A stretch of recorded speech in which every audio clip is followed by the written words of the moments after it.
This is crazy. A Yu-Gi-Oh card literally sold for 250,000 USD. What's good, YouTube? It's my boy Squid, back in another Squid video. And today there was a Yu-Gi-Oh card that sold for 40 million yen, which equates to $257,000 USD. Yes, this card you're seeing on the screen, none other than the alternate artwork of Gemini Elf, which, as you guys know, is a vanilla monster with only 1900 attack, basically unplayable. So why, you might ask, did this card sell for that much money? And the answer is quite simple, really. This was a prize card that was given out during the Asian Championships in 2001. And today I want to talk to you guys a little bit about that tournament and the prize cards that were actually given out. But first, let's talk about the Gemini Elf card that actually sold. There's a trending tweet on Twitter today from the card store in Japan called Vintage Card Japan that says T304 Gemini Elf has sold out at a price of 40 million yen. I believe this transaction will leave a mark not only in the history of Yu-Gi-Oh cards, but in the history of TCG itself. And as you can see, there's a picture of the prize card itself, the Gemini Elf, in all of its glory. I actually found an article in 2018 when this Gemini Elf was last sold to the previous owner, which I believe was a YouTuber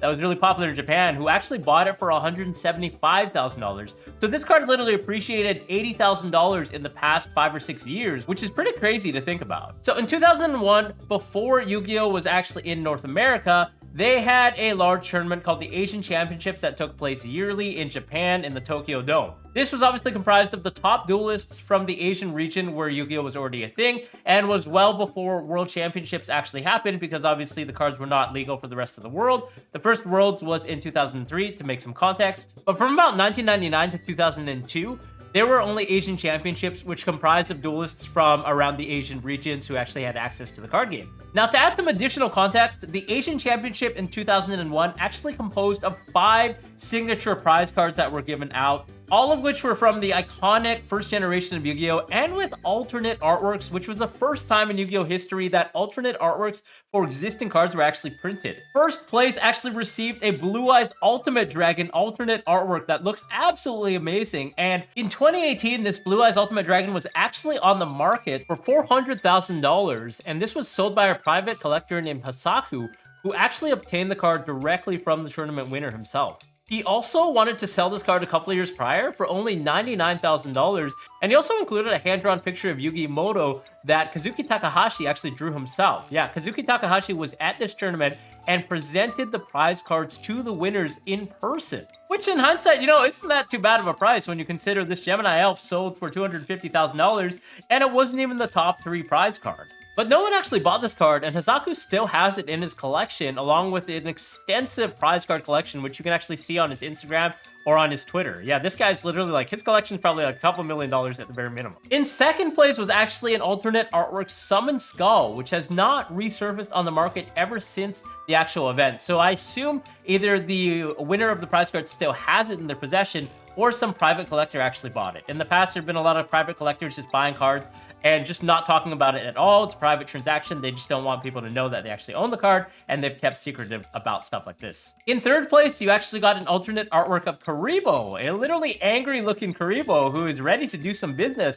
which is really, really awesome. You know, I wish we actually got these alternate artworks somewhere in the TCG or OCG as reprints, but I guess Konami's keeping the longevity as well as the legacy of the cards intact by not reprinting these alternate artworks. Fourth place was Gemini Elf, and in fifth place was actually a Red Eyes Black Dragon, which looks super cool. This alternate artwork was one of my favorite of actual Red Eyes Black Dragon. I'm also kind of surprised to see that Red Eyes was not top 3 and it was in 5th place. Somehow Gemini Elf was ahead of Red Eyes. Gemini Elf obviously was printed 2 years prior in 1999 in Booster 4, I believe, in the OCG, so it was already a thing. It was obviously a very, very high impact pivotal moment for the OCG, because this was like a new level 4 monster with a 1900 attack, which is a new landmark. Previously, that record was held by Mechanical Chaser with 1850. So this did change up the metagame. The power creep was actually quite real, so I can see why this card was a promo. So yeah, ever since 2001, which is literally like 21 years ago, these cards have not yet surfaced besides the Blue Eyes Ultimate Dragon as well as Gemini Elf, and the recorded transactions are obviously available on the internet. For the other 3 cards, we just have no idea where the heck they are, but it's just so cool to see that there are so many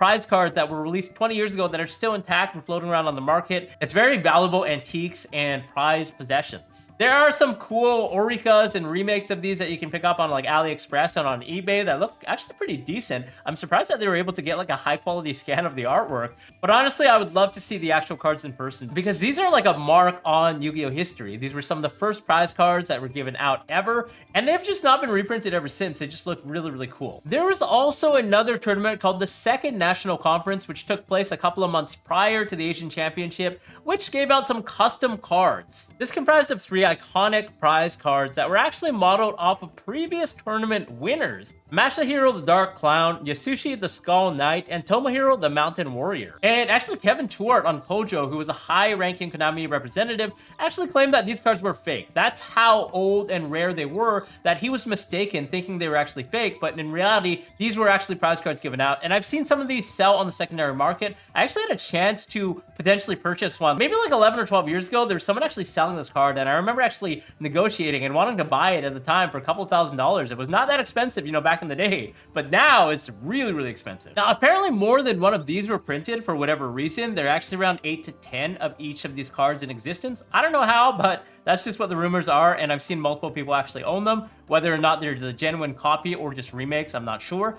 But it's just really cool that these cards were actually a thing, and it's kind of regrettable that they don't print cards like this anymore. You know, giving unique alternate artwork cards out as a YCS prize or something of the sort would honestly just be amazing. You know, instead of cards that we can't actually play in duels nowadays because they're all watered down in terms of effects, it would be cool to have something unique and something iconic that you can actually see. Compared to other card games like Magic the Gathering, I know last March there was an alpha signed Black Lotus. It was signed by the artist of the original card, and this actually sold for 500,000 US. And recently, there's been a PSA 10 Alpha Black Lotus that sold for around $3 million, apparently. That's what the rumors are saying. So it just goes to show that, you know, the card market is something else. These cards are just trickling up in price as they become antiques and historical icons of the card's history. Anyways, I'd love to hear your guys' thoughts on this as a whole. I thought it was really interesting, so I wanted to bring it to the people and make it aware because this was only trending on OCG Twitter. But it's kind of interesting to see that these cards are still out there. And, you know, if you have that much money, you can maybe make a bid on one.